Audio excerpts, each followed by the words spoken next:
Em uma atitude criminosa, o Tarcísio de Freitas, governador de São Paulo, soltou para a imprensa uma mentira para prejudicar Guilherme Boulos.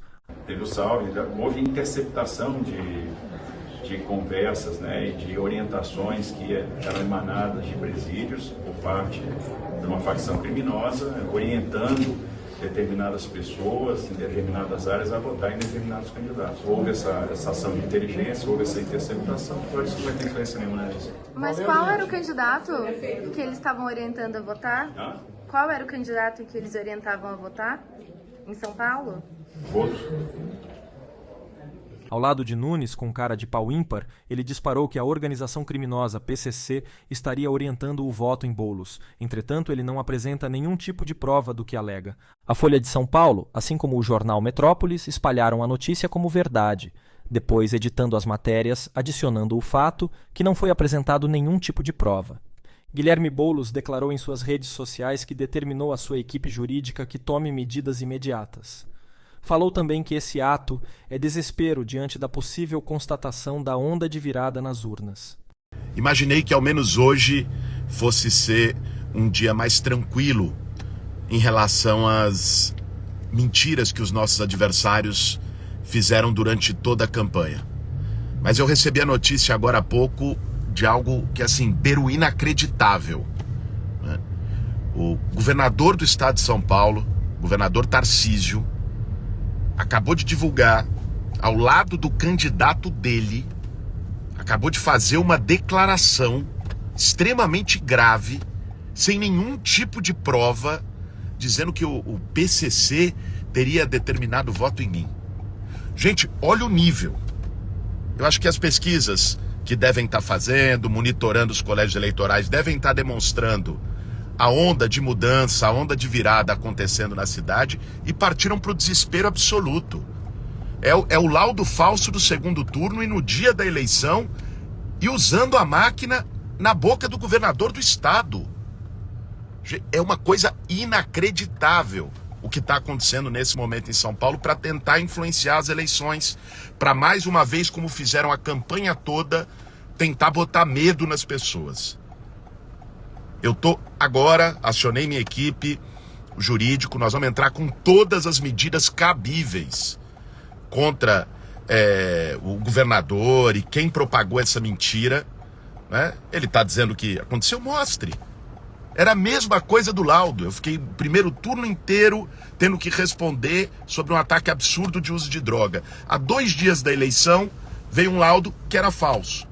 Agora, no dia da eleição, preocupado com os resultados, o governador do estado faz uma declaração irresponsável, mentirosa, como essa, ao lado do seu candidato, que é o meu adversário.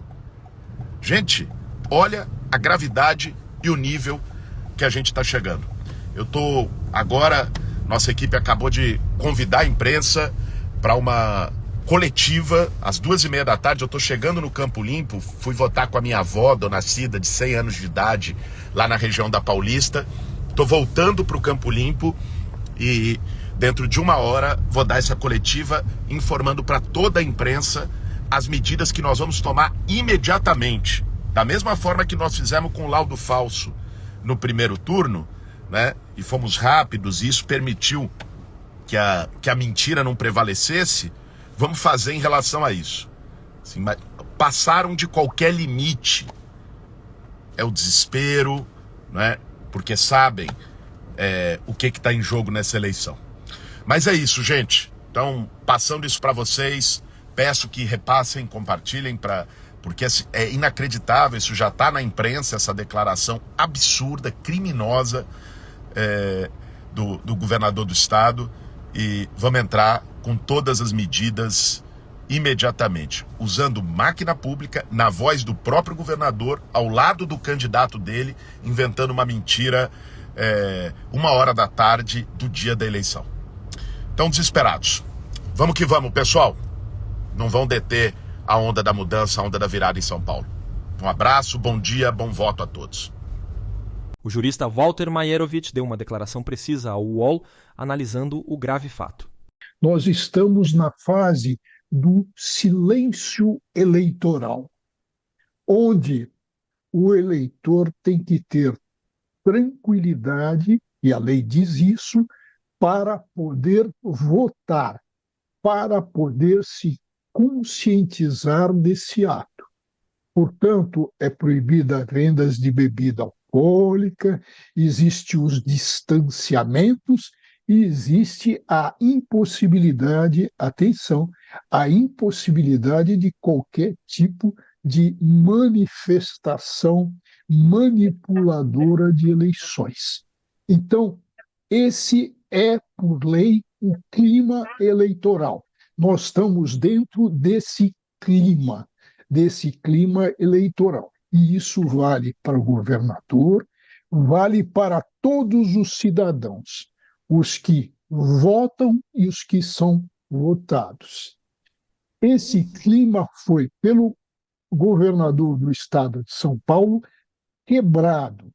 Isso é um ilícito eleitoral.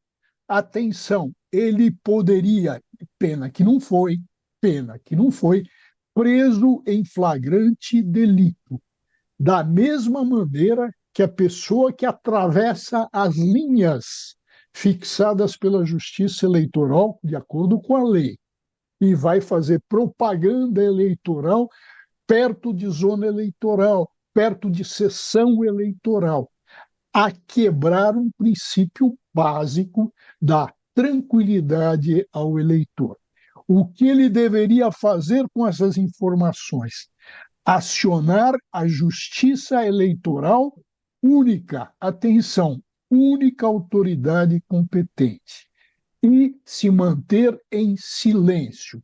O que ele fez foi de uma gravidade e de uma irresponsabilidade por quebrar um momento precioso, um momento mais relevante, que é o encontro livre, atenção, o encontro livre do cidadão com a urna. Isto é gravíssimo. Agora, as implicações disso. Evidentemente, ele vai ser submetido ao devido processo legal. O Ministério Público Eleitoral deverá acioná-lo criminalmente, em razão de violação da lei eleitoral, em especial do período de silêncio de tranquilidade. Consequências disso, que o Couto levantou, poderíamos ter o que? Uma nulidade. Isso precisa o candidato que entende-se prejudicado, no caso o Boulos, deverá acionar a justiça. E aí tem uma regra básica, Couto, que é a seguinte: não existe nulidade sem prejuízo. Então, o que se deve apurar pela Corregedoria Eleitoral, pela Justiça Eleitoral, mas especialmente pelo Ministério Público Eleitoral, é até que ponto ele influiu e ele tentou desvirtuar, se aproveitar, aliás, com uma asnice fundamental. Por quê? Porque, pelas pesquisas, o candidato dele estava na frente. Esse ato foi de uma asneira digna do quê? De gente autoritária, de gente que não respeita a lei.